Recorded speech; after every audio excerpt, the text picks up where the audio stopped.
জনগুরুত্বপূর্ণ বিষয়ে মুলতবি প্রস্তাব বিধি ৬২। আমি কার্যপ্রণালী বিধির ৬২ বিধি অনুযায়ী জনগুরুত্ব সম্পন্ন বিষয়ে মুলতবি প্রস্তাবের আওতায় ৩০/৩/২৬ তারিখে সন্ধ্যা ৬টা ৫৫ প্রাপ্ত নোটিশটি নিষ্পত্তি করব। এই নোটিশটি দিয়েছেন নোয়াখালী ২ আসন থেকে নির্বাচিত মাননীয় সংসদ সদস্য জয়নুল আবদিন ফারুক। নোটিশের বিষয় জুলাই জাতীয় সনদ ২০২৫ ভবিষ্যতের পথরেখা, একটি রাজনৈতিক সমঝোতার দলিল যা সংবিধান সংশোধন সহ বিভিন্ন আইন কানুন প্রণয়ন, সংশোধন, সংযোজন, পরিবর্তনের বিষয় প্রস্তাব সম্পর্কিত।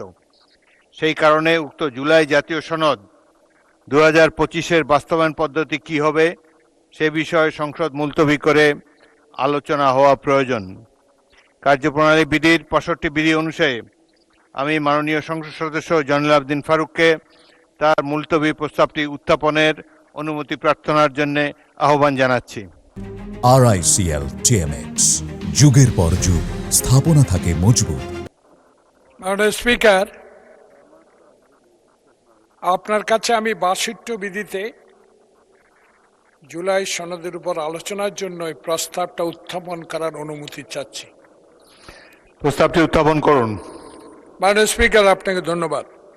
৭১ যেমন আমার জীবনের মাথার মনেই, ১৭ বছর কষ্টের পর বাংলাদেশ জাতীয়তাবাদী দলের নেতৃত্বে জুলাই অগাস্ট বিপ্লবের যে জুলাই জাতীয় সনদ, সেটাও আমাদের মাথার মনে।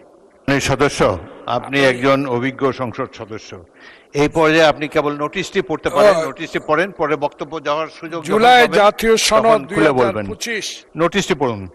জুলাই জাতীয় সনদ ২০২৫ ভবিষ্যতের পথরেখা, একটি রাজনৈতিক সমঝোতার দলিল যা সংবিধান সংশোধন সহ বিভিন্ন আইন কানুন প্রণয়ন, সংশোধন, সংযোজন, পরিমার্জনের বিষয়ে প্রস্তাব সংক্রান্ত।